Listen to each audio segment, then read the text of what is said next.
Salut tout le monde et bienvenue au podcast des Blue Jays, édition du 15 mai 2026 et présenté sur la télévision de Rogers à Ottawa. Gavino de Falco avec mon bon ami, le journaliste sportif Jeremy Filosa. Comment ça va, Philo? Ouais, j'ai ressorti encore mon chandail jaune. J'espère encore que le soleil va sortir à un moment donné. Écoute, ça a l'air qu'il annonce 2 belles semaines là, au début du mois d'août. Là. Ah oui? Ça a l'air oui, il annonce 2 belles semaines. Je pensais que l'été était déjà fini puis on était déjà en automne. Je referme la parenthèse. Ça se peut aussi. Les Blue Jays de Toronto, une semaine de 500, 3 victoires, 3 défaites lors de ce séjour-là à domicile. Bon, 2 victoires sur 3 contre les Angels. Je te l'avais dit la semaine passée qu'il fallait balayer les Angels, les pauvres Angels. Malheureusement, les Jays qui ont échappé le match de dimanche dernier et une victoire sur 3 contre les Rays de Tampa Bay, une des meilleures équipes du baseball majeur, le tour de table avec Philo. Il me semble que, comme je le dis, les semaines se suivent et se ressemblent du côté des Jays. 19 victoires, 24 défaites, 5 matchs sous la barre de 500. Ben, malgré quelques petits soubresauts ici et là, Gavino, ça a été une autre semaine décevante pour les Blue Jays, malheureusement. Là, on se retrouve après 6 matchs contre les Rays, 3 là-bas et 3 au Rogers Center avec une victoire et 5 défaites. Ça fait très, très, très mal. Un rival de division. Mais, tu sais, quand je regarde les Rays jouer, Gavino, puis je peux les comparer quand même assez bien, je pense, aux Blue Jays. Bonne rotation de lanceurs partants, bon enclos de relève et on bricole des points en attaque. Si tu regardes là, les Rays, là, c'est pas du tout une équipe qui frappe des circuits. Là. C'est un peu comme les Blue Jays de Toronto. Ils frappent pas beaucoup de longs balles, mais on bricole assez de points pour aller arracher plusieurs victoires, chose que ne font pas les Blue Jays suffisamment, selon moi. Et ça fait en sorte que malheureusement, on se retrouve avec une autre semaine décevante. On va parler des Rays vers la fin de l'émission, mais je vous le dis, rapport qualité-prix, c'est pas pire, parce que les Rays, c'est 109 millions de masse salariale, les Jays environ 300. Juste pour refermer la parenthèse, on regarde les statistiques des Blue Jays depuis le début de la campagne 2026, 19 victoires, 24 défaites, à 9 matchs et demi de la tête. On commence vraiment à s'éloigner des Yankees et des Rays, etc. 23e au niveau des points marqués dans le baseball majeur, quand même 16e au milieu du peloton là, pour les points accordés. Mais les coups de circuit, seulement 40 coups de circuit pour les Jays. Je sais qu'il y a plusieurs joueurs qui sont sur la liste des blessés, les Kirk, les Barger également, Springer qui a été ennuyé par quelques ennuis, là, mais je veux dire, d'autres joueurs qui devraient prendre la relève qui ne le font pas. Regardez la moyenne au bâton. Tu sais, longtemps, ça a été Vladimir Guerrero à 350 de moyenne. Là, c'est Ernie Clement à 294, donc il n'y a aucun frappeur de 300 avec les Blue Jays présentement. Okamoto, 10 coups de circuit, 27 points produits. Au chapitre des buts volés, Andrés Giménez en a 5. 5, là. 5, là. Je veux dire, ça n'a pas de bon sens. Rendu à ce point-là de l'année, je veux dire, les Blue Jays ne volent pas de but et Dylan Cease a 3 victoires depuis le début de l'année. Philo, je veux dire, c'est pas assez bon si tu veux te qualifier pour une place en série. Je veux dire, si c'est ça tes meneurs à la fin de l'année, je m'excuse. Il y a le numéro 27, là, on va en parler dans quelques instants, qui fait absolument rien depuis le début du mois de mai. C'est pas assez bon. Philo, c'est pas assez bon. Non, pas du tout. Puis on le sait qu'on attend constamment le retour de certains joueurs blessés, mais que la réalité, c'est que là, on arrive au mois de mai, puis dès qu'il y en a un qui revient, il y en a un autre qui se blesse. Et, tu sais, on en a parlé, mais ça ne garantit pas que lorsque ces joueurs-là vont revenir, ben qu'on va avoir un meilleur rendement. Tu sais, George Springer est revenu là, de blessure.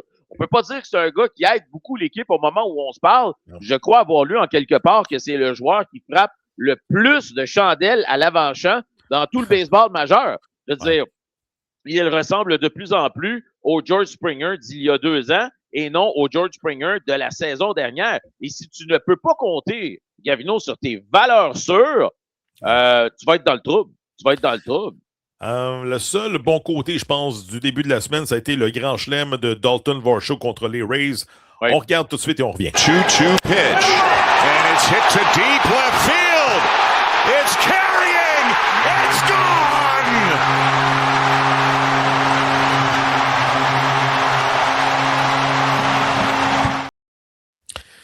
Sans l'ombre d'un doute, je pense que c'est le plus gros coup sûr de l'année des Jays cette saison. Grand chelem en fin de 10e manche. Encore une fois, bon, les Rays avaient pris les devants en marquant 2 points contre Jeff Hoffman en début de 10e. Il fallait répliquer. Là, Varsho s'étire et frappe la balle au champ opposé pour un grand chelem. Est-ce que ça va être l'électrochoc pour les hommes de John Schneider, un peu comme l'avait fait Bo Bichette l'année passée au Texas? T'en souviens-tu? Un début de saison difficile des Blue Jays l'année passée, puis on disait John Schneider, il est à ça de se faire congédier, et le circuit de Bichette a fait virer la saison. Tout d'un coup, on était une équipe imbattable. Penses-tu que ce coup sûr-là va justement faire en sorte que l'équipe va être relâchée de cette pression-là et va jouer beaucoup mieux du bon baseball dans le mois à venir? Gavino, moi, les recettes magiques, là, je crois pas vraiment à ça. Je suis content que Varsho ait frappé ce circuit-là, content que les Blue Jays aient évité un balayage de justesse, on va se le dire. Mais Varsho devrait frapper beaucoup plus de balles au champ opposé avec puissance de cette façon-là, chose qu'il ne fait pas depuis le début de la saison. Je pense que si tu parles à Dalton Varsho, il va te dire qu'il est déçu de sa performance depuis le début de la saison. C'est vrai que sa moyenne au bâton a monté un peu, d'aller chercher plusieurs coups sûrs à l'avant-champ et des balles bondissantes qui se faufilent entre le premier et le deuxième. Mais pour le reste, c'est extrêmement mince. Ne tire même plus la balle avec puissance par-dessus le mur du champ extérieur. Alors, c'est vraiment compliqué. Ça va prendre plus de production de la part d'un gars comme Varsho. Je me demande vraiment aujourd'hui comment évaluer les Blue Jays le jeu de Dalton Varsho, étant donné que même dans le champ, Gavino, c'est plus exactement le même joueur, même s'il a fait un catch extraordinaire en fonçant dans la clôture cette semaine. Il reste qu'on dirait que l'espace qu'il couvre est un petit peu moins. Le bras, pardonnons-en même pas, parce on le voit, là, il y a plus de bras depuis l'opération de l'année dernière. Alors, je me pose de sérieuses questions. Et les joueurs autonomes à la fin de l'année, il faut prendre une décision sur ce joueur-là. On va regarder le catch de Dalton Varsho un peu plus tôt cette semaine. 3-2, and there's a fly ball back into center field. Varsho angling back, still on the run. Makes the catch as he hits the wall. A tag at third. Walls is going to score. Rays get that second run on a long fly ball to center. What a great at-bat for Aranda. And what a catch by Varsho out there to collide with the wall and hang on. And all of that... Un catch spectaculaire, vous l'avez vu, fonce dans la clôture et était probablement un petit peu assommé, Varsho. 250 de moyenne, 5 coups de circuit, 13 points produits pour un gars qui frappe souvent 2e, 5e, 6e, devrait produire plus de points que ça. Mais je veux dire, il n'y a pas des chiffres pour faire sauter la banque là, au mois d'octobre lorsqu'il va devenir joueur autonome sans restriction. Je pense même pas que présentement, c'est une priorité sur le bureau de Ross Atkins avec un contrat en bonne et due forme. Parfait, 3 ans, 3 ans, 60 millions. Oublie ça, là. Il n'y a pas les chiffres, il n'y a pas les arguments pour signer un contrat de cette valeur-là, Dalton Varsho. Je m'excuse. Déception depuis le début de l'année. Oui, déception. On cherche des valeurs sûres. Et au montant qu'il va demander pour une prolongation de contrat, moi, je pense que les Blue Jays devraient regarder ailleurs. Je serais prêt à me contenter de Miles Straw au champ centre si tu es capable d'aller chercher un autre bâton via une transaction ou via le marché des joueurs autonomes, parce qu'on ne peut pas se fier à lui, Gavino. Trop de retraits sur des prises, trop de balles bondissantes et déroulantes du côté droit de l'avant-champ qui ne produisent rien. Et là, on a parlé de Springer tout à l'heure. On parle de Varsho. On va parler un petit peu de Guerrero, si tu le veux, aussi. Qui se cherche. Je pense que tu as un tableau avec les statistiques de Guerrero avant de parler de ce dossier-là. Je pense qu'on peut le regarder. Vladimir Guerrero, regardez, là, depuis le début du mois de mai. Là. Ça, c'est tous les matchs que Vladimir a joués au mois de mai. Il y a beaucoup de zéros. Si vous regardez très bien le tableau, c'est pas normal. 5 coups sûrs en 43 présences. Il a marqué 6 points. Il y a 3 points produits, Philo, depuis le début du mois de mai. Aucun coup de circuit, aucun double, aucun triple. Il y a 7 buts sur balle. Il a soutiré 3 buts sur balle dans le dernier match contre Tampa Bay. Mais regardez, il y a combien de zéros? C'est pas normal pour un gars de 500 millions de dollars d'avoir des chiffres comme ça. Et sa moyenne ne fait que dégringoler depuis 2 semaines, depuis qu'on a reçu quelques messages il y a 2 semaines en disant « Écoutez, là, je trouve que vous êtes un peu trop sévère avec Vladimir. On sentait ça venir. Vladimir n'avait pas des bonnes présences au bâton. Avant de te donner la parole, on va regarder une image là qui un peu résume la saison de Vladimir Guerrero. Bon, il frappe dans un double jeu. On regarde. Time, Brian Baker. The ground ball up the middle. Who's going to get there? Out at second, out at first on the pickup. Hot shot, line drive. Donc, encore une fois, Vladimir Guerrero. Il y a eu 4 doubles jeux dans ce match-là, Gavino. 4. Vladimir qui étouffe la menace, coureur au premier but, reste là, frappe dans un double jeu, on retourne en défensive. Combien de fois que c'est arrivé depuis le début de la saison, pas capable de retrousser la balle. Même, je prendrais même des balles retroussées à la piste d'avertissement, ça lui donnerait un peu confiance. Ouais. C'est rien, Philo, c'est toujours des maudits roulants au deuxième but, au troisième but, à l'arrêt-court. Semble un athlète, mais complètement frustré. C'est pas normal. Et moi, je commence à être inquiet.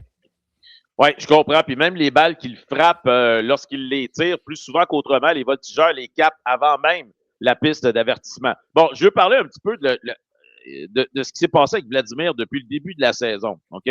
Si vous regardez, là, il y a quelques semaines, Gavino, tu l'as dit, sa moyenne au bâton est extrêmement élevée. 350 et plus. Guerrero se contentait d'aller chercher des buts sur balle et frapper des petits coups sûrs ici et là. Là, on lui a dit, écoute, Vlad, on serait prêt à sacrifier 20-30 points de ta moyenne si tu étais capable d'aller nous chercher plus de coups sûrs pour plus d'un but. Depuis 2 semaines, Vladimir a laissé tomber, laissé de côté les buts sur balle qu'il allait chercher en grand nombre et a commencé à s'élancer sur des tirs un peu douteux sur les coins pour tenter d'aller frapper un double ici et là une fois de temps en temps. Malheureusement, Gavino, ça n'a pas fonctionné. Non seulement les coups sûrs pour plus d'un but ne sont pas venus, mais deuxièmement, sa moyenne au bâton a baissé. Là, mercredi, il a passé plusieurs heures dans la cage des frappeurs à frapper sur un tee et tout ça. Et là, on a vu que mercredi, qu'est-ce qu'il a fait? Il a cherché 3 buts sur balle. Alors, je pense que Vladimir a dit, écoutez, là, je vous ai écouté, j'ai fait ce que vous m'avez demandé, j'ai essayé de m'élancer sur des tirs que j'aimais pas pour tenter d'aller chercher des coups sûrs pour plus d'un but. Ma moyenne en a pris pour son rhume. Et je pense que Vladimir, maintenant, à partir du match de mercredi, vous allez probablement revoir le Vladimir qu'on a vu à la fin du mois d'avril. C'est-à-dire des simples, des buts sur balle, mais une moyenne au bâton qui va augmenter parce que je pense que Vladimir serait plus heureux au moins de frapper 350 que de n'avoir aucune des deux combinaisons. Alors, je pense que c'est ça qu'on va voir au cours des prochaines semaines. Mais pourquoi il a changé son élan du mois d'octobre dernier, lorsqu'il détruisait des balles à 500 pieds du marbre? Il était, bon, probablement être le joueur le plus utile de la Série mondiale si les Jays avaient gagné ce fameux tournoi-là. Mais je veux dire, qu'est-ce qui est arrivé avec ce gars-là en l'espace de quelques mois? Il a perdu, bon, un peu de poids, et là, tout d'un coup, on dirait que ça l'a un petit peu mélangé. Lorsque j'ai vu Vladimir Guerrero en pratique, 1 heure avant le match, sur un tee-ball, je me dis, tabarouette. Dans la vie, tu as repartir à la base, puis repartir à la base. Là, on voit des enfants de 5 ans, 6 ans frapper sur un tee-ball. Là, tu demandes à un athlète professionnel de 26-27 ans qui gagne 500 millions de dollars par année de pratiquer avec un tee-ball. Je suis comme, wow, là, j'aurais tout vu. Là, il est vraiment mélangé, puis pas à peu près. Là. Oui, puis là, c'est là qu'on va voir, Gavino, l'importance d'un gars comme David Popkins et Lou Iannetti, à qui, souviens-toi, l'année passée, on disait, si John Schneider gagne le titre de gérant de l'année, il faut que ces gars-là aient un mini-trophée à côté de lui parce qu'ils ont fait un travail incroyable avec l'attaque. Malheureusement, les 2 instructeurs superstars, on va les appeler de même de l'année passée, jusqu'à maintenant, ne sont pas capables de corriger les difficultés de Vladimir, les difficultés de Springer, les difficultés de Varsho, et ça coûte à l'équipe au moment où on se parle. Ça coûte véritablement. Et comme j'ai dit, écoute, personnellement, c'est sûr que j'aimerais voir Vladimir frapper 300, 100 points produits, 30 circuits et plus. Mais si c'est pas le cas, bon, au moins, donne-moi le gars qui frappe 350, qui frappe des 5, puis il va au moins aller chercher 80 points produits, parce que là, présentement, on n'a aucun des deux, et c'est extrêmement inquiétant. 2 coups de circuit depuis le début de la saison. On va parler de Dylan Cease dans quelques instants, mais un gars qui frappe la longue balle avec régularité puis qui n'est pas supposé frapper des coups de circuit, Andrés Giménez. On regarde.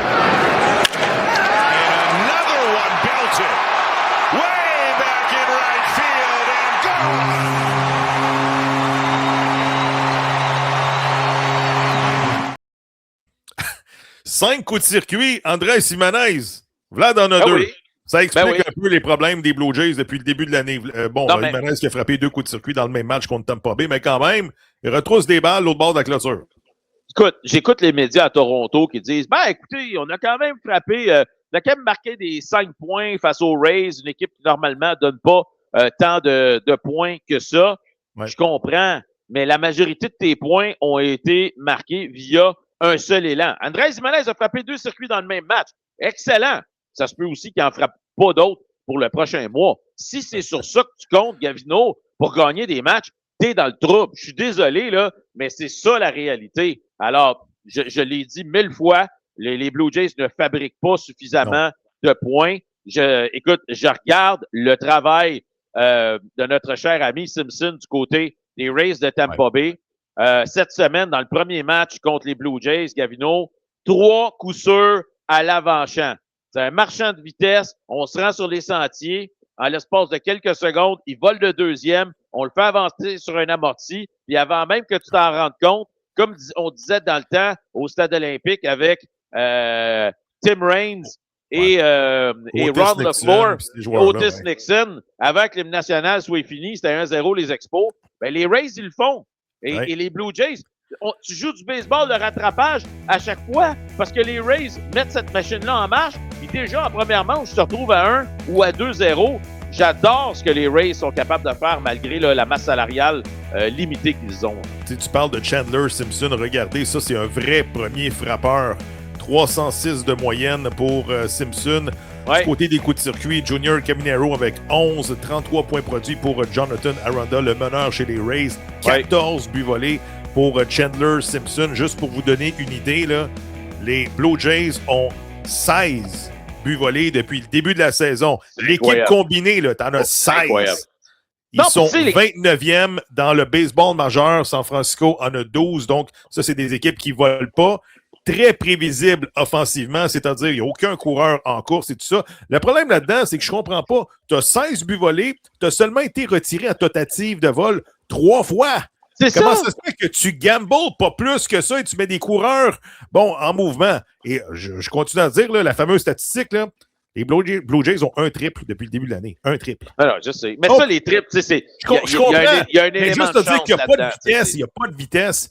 Je veux dire, le dernier premier frappeur, je pense, des Blue Jays, c'est quand Ben Revere en 2016. Un gars qui était capable de déposer des amortis. Depuis ce temps-là, c'est George Springer. Je tente la longue balle et plus souvent qu'autrement cette année. Tu l'as dit, c'est des chandelles à l'avant-champ. Fait que c'est pas des champs de vitesse au premier rang, en tout cas. Non, tu as absolument raison. Puis, tu sais, je comprends pas pourquoi, si les Rays sont capables d'aller chercher un joueur de ce type-là pour le mettre dans leur alignement et le faire frapper premier, le gars, Chandler Simpson n'a aucun circuit. C'est un gars qui a une moyenne au bâton d'en haut de 300, une grosse moyenne de présence sur les sentiers. Je veux dire, ça te prend un gars de même dans le haut de l'alignement. Et comment ça se fait qu'avec une masse salariale de 300 millions, tu n'es pas capable d'avoir un joueur de ce type-là, de ce profil-là? Je ne sais pas pendant combien de temps on va pouvoir garder Springer au premier rang, Gavino. Pas s'il continue de frapper comme c'est le cas présentement, là. Je veux dire, on a besoin de plus que ça chez les Blue Jays pour donner une chance, justement, aux frappeurs qui s'en viennent après de produire des points. J'ai très hâte de voir lorsque il y aura le retour de certains joueurs, Nathan Lucas, Alejandro Kirk, Barger et tout ça et compagnie, si les choses vont se replacer. Mais moi, je peux pas te dire qu'en date d'aujourd'hui, je suis prêt à mettre ma main au feu pour tout ça. Alors, comme on avait été obligé de sortir Springer du premier rang, il y a de ça 2 ans, souviens-toi-en, peut-être qu'on va être obligé de refaire la même chose cette année, là. On parlait de, Dylan Cease qui lance des balles de feu depuis le début de la saison. On regarde, une petite séquence avec un beau jeu d'Okamoto un peu plus tôt cette semaine. Way in at third. What a play by Okamoto. Back to his feet and he gets him. And even Kaz had to crack a little smile on that play. And that's not just a great play. It's an important play for the Blue Jays. Okamoto takes extra bases away from Simpson. More importantly than anything, it keeps him off the base pass. What a play by the Blue Jays third baseman. Coming in, playing in for the bunch. You have to play him in. Not a lot. pas un jeu facile pour Okamoto qui faisait face à Chandler là-dessus. Chandler Simpson, un marchand de vitesse. Et on l'oublie pas, là, mais on a tendance à l'oublier. Okamoto qui a déjà gagné, je pense, 3 fois des gants dorés au Japon. On regarde Dylan Cease depuis le début de la saison. Ses retraits sur 3 prises par match. C'est une machine à retirer des frappeurs sur 3 prises. Un gars super dominant et probablement que, bon, si la saison se terminait aujourd'hui, il y aurait des votes comme lanceur de l'année. Malheureusement, il n'y a pas beaucoup de victoires de ce côté-là, pas souvent impliqué dans la décision. Mais on voit Dylan Cease, son problème, c'était qu'il lançait des 5 manches et un tiers. Là, il atteint souvent avec régularité des 6 puis des 7 manches. Bravo à Dylan Cease depuis le début de l'année. Petite parenthèse, là, cette balle frappée-là par Simpson, on s'entend-tu que 9 fois sur 10, là, c'est un double le long de la ligne du 3e but. T'sais, alors, il a fait ce qu'il avait à faire. Simpson frappe une balle au champ opposé, comme ça. Le joueur de 3e but, Okamoto, a fait un jeu extraordinaire, mais plus souvent qu'autrement, ça paye ce type de jeu-là. Cease, c'est vraiment un des rares rayons de soleil là, dans la saison des Blue Jays au moment où on se parle. Tu en as parlé. Lorsqu'il est arrivé avec les Blue Jays, il avait dit une chose. Il avait dit, moi, je pense que le personnel d'instructeur des Blue Jays peut m'aider à de passer d'un excellent lanceur à un lanceur élite. Et là, c'est exactement ça qu'il est en train de faire. Si c'est arrivé ici avec la petite difficulté que malheureusement, dans plusieurs départs, il utilisait plusieurs lancers pour se rendre à destination, ce qui faisait en sorte, comme tu l'as mentionné, que plus souvent qu'autrement, après 5 manches, il tirait sa révérence. Et là, comme tu l'as mentionné, depuis quelques départs, on voit qu'il est capable d'étirer ses sorties, aller chercher 7 manches. Ça va sûrement aider aussi sa fiche de victoire et de défaite en espérant que les Blue Jays puissent commencer à l'appuyer un peu plus. Mais on pourra dire une chose, ils se sont pas trompés, les Blue Jays, en mettant leur argent sur Dylan Cease. Ça a vraiment de l'air d'être lanceur partant de cette rotation-là pour plusieurs années. Dylan Cease, qui, bon, lorsqu'il est arrivé à Toronto, c'est un gars de 2 lancers. Et là, tout d'un coup, là, il mélange bien ses tirs, 4, 5 lancers, changement de vitesse, balle cassante et il déjoue pratiquement tout le monde. En tout cas, Dylan Cease, c'est probablement le joueur de l'année présentement avec les Blue Jays. Il ne faut pas oublier là, que même Yesavage va très bien avec ses 3 premiers départs et Kevin Gausman. Donc, ces 3 lanceurs-là peuvent rester en santé. Pourquoi pas? Un autre qui va très bien, qu'on n'en parle pas beaucoup, qui a été rétrogradé dans le 3 la semaine passée, puis qui est revenu avec le club, ça je ne l'ai pas compris. Yohendrick Panyango, il frappe à tous les champs, il frappe présentement pour 361. Comment ça se fait que la semaine passée, rapidement, c'est lui qui a écopé au profit de David Schneider, qui frappe même pas pour 140? Ouais, c'est parce qu'il s'appelle Pinango, puis il vient d'arriver avec l'équipe, puis il n'est pas dans la hiérarchie c'est bon, ça. C'est bon, ça. Du club. C'est seulement ça, parce que dans le cas de Schneider, Gavino, il a des options. Donc, c'est pas comme si tu dis, écoute, je vais renvoyer Pinango en bas parce que si je veux pas perdre Schneider. Non, Schneider a des options. Ils auraient pu facilement l'envoyer en bas puis le rappeler sans problème. Il n'y avait pas à passer au balotage ou quoi que ce soit. Donc, c'est une décision un peu bizarre. Mais là, Barger s'est blessé immédiatement. Ce que j'aime de Pinango, c'est qu'il ne s'obstine pas avec les tirs. Souvent, là, ça va être des balles qui vont percer l'avant-champ, souvent par-dessus la tête du joueur d'arrêt-court. Ça va tomber devant le voltigeur de chanson. Il n'y a pas grand-chose que la défensive peut faire sur des balles frappées comme ça. Puis c'est des balles frappées en flèche aussi. Il faut le mentionner. Tu l'as trouvé, je pense, ton deuxième frappeur, là, Pinango. Lorsque tout le monde va être en santé, frappeur gaucher, je veux dire, fait contact avec la balle. Je sais que c'est juste 50 de présence au bâton. Exact, mais je veux dire, présentement, paraît bien. Puis c'est pas ce gars-là que j'aurais envoyé dans le 3A. En tout cas, si ça va au mérite, là, moi, je comprends plus rien parce que ce gars-là méritait de jouer à chaque jour, surtout pour une équipe qui défonce pas les clôtures, qui frappe pas beaucoup de doubles. Je veux dire, pourquoi que tu rétrogrades pas David Schneider? En tout cas, je ferme la parenthèse. Eric Lauer, c'est terminé avec les Blue Jays. Je pense que le torchon brûlait avec John Schneider. En tout cas, cette histoire-là est terminée. On ramène Yariel Rodriguez, qui a quand même bien fait avec Buffalo. Comment tu trouves le fait que Yariel revient dans le giron de l'équipe? Commençons avec Eric Lauer. C'était clairement pas un bon début de saison pour Eric Lauer, on va se le dire. Il ne ressemblait à rien à ce qu'on avait vu la saison dernière. Il avait perdu de la vélocité sur sa balle rapide. Et pour un gars qui veut placer la balle où il veut la placer, il faut qu'il y ait quand même une certaine vélocité avec la précision. C'était pas le cas. Je pense pas non plus que Eric Lauer était dans les meilleures dispositions pour avoir du succès comme tu viens de le mentionner, plusieurs accrochages avec les entraîneurs, la direction de l'équipe. Je suis certain qu'il va se retrouver du travail ailleurs dans le baseball majeur, mais je comprends la décision. En plus que Patrick Corbin est gaucher et il prend un peu sa place dans la rotation comme lanceur gaucher. Maintenant, il y a Ariel Rodriguez. Je suis content de le voir de retour. C'est un gars sur qui on a investi beaucoup d'argent. J'ai été très surpris l'année passée quand on l'a littéralement sorti de l'alignement des 40. Oui. Ça m'a vraiment surpris. Mais bon, il est resté avec l'équipe. Il a fait ses devoirs avec Buffalo. Je sais qu'il y a un petit peu de nervosité dans sa première sortie. Ouais. Il a donné un sur balle sur 4 tirs, mais ensuite de ça, c'est bien ressaisi. Et moi, je pense que c'est un gars qui peut donner un coup de main à l'enclure de relève des Blue Jays au moment où on parle. Bon, il va y avoir beaucoup de baseball dans les 17 prochains jours, puisque les Blue Jays jouent 17 matchs en 17 jours. Regardez le calendrier chargé jusqu'au 31 mai. C'est malade. Les Tigers, les Yankees. Ensuite, tu reçois des équipes de la Ligue nationale comme les Pirates, les Marlins. Et tu termines un autre 4 matchs sur la route contre les Orioles. Aïe aïe, Philo, je dis pas que la saison se joue tout de suite, mais je veux dire 17 matchs, 11 sur la route, 6 à domicile. Il va falloir que tu trouves des solutions parce que là, écoute, tu as le festival de 4 partants, mais le 5e partant, on ne sait pas c'est qui, parce qu'il n'y en a pas. Tu as Spencer Miles qui peut dépanner. Tu peux rappeler un gars comme Chad Dallas du niveau 3A, mais pour une équipe qui a 309 millions de dollars de masse salariale, je veux dire, tu te grattes la tête et tu dis, on va y aller avec des comités de releveurs aux 5 matchs en 1 minute, Philo. Ouais, c'est ça. Écoute, et dire que cette équipe-là avait commencé l'année avec 8 partants, puis on se demandait qu'est-ce qu'ils vont faire avec tous ces gars-là. John Schneider nous avait dit à toi et moi, on n'a jamais assez de bons lanceurs partants, on va les prendre. Je pense que Spencer Miles va avoir une opportunité de se faire valoir comme lanceur partant. Peut-être qu'il lancera 4 manches face aux Tigers. Si ça va bien, c'est peut-être un gars sur qui on peut compter dans les prochaines semaines. On verra bien. Quand quelqu'un perd sa chance, ben ça ouvre toujours une porte à quelqu'un d'autre. Je veux dire, 17 matchs, là, faut que tu restes en santé. Puis il faut, si tu y vas avec des comités de releveurs aux 5 jours, Philo, il va falloir que tes lanceurs partants répondent à l'appel. Là. Tu peux pas en avoir trop des lanceurs qui, après 2 manches et un tiers, accordent 8 points.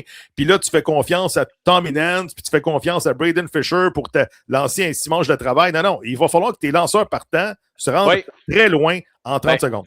La bonne nouvelle, c'est que Gausman, qui a affronté une 2e fois en 1 semaine les Rays de Tampa, ben ça n'arrivera plus à partir de maintenant. Mais on le voit quand une bonne équipe prend des notes sur un lanceur partant, même si c'est un lanceur de qualité, ils sont capables de trouver des solutions contre lui. Ça paraissait qu'il l'avait affronté 1 semaine plus tôt, puis c'est un gars qui travaille avec 2 tirs seulement, alors très difficile de mélanger. Là. Voilà ce qui complète le reportage d'aujourd'hui au nom de Jérémy Filosa, ici Gavino des Falcons qui vous dit à très bientôt et bon baseball des Blue Jays. Suivez-nous sur toutes les plateformes sur le podcast des Blue Jays. Salut Philo. Bye bye.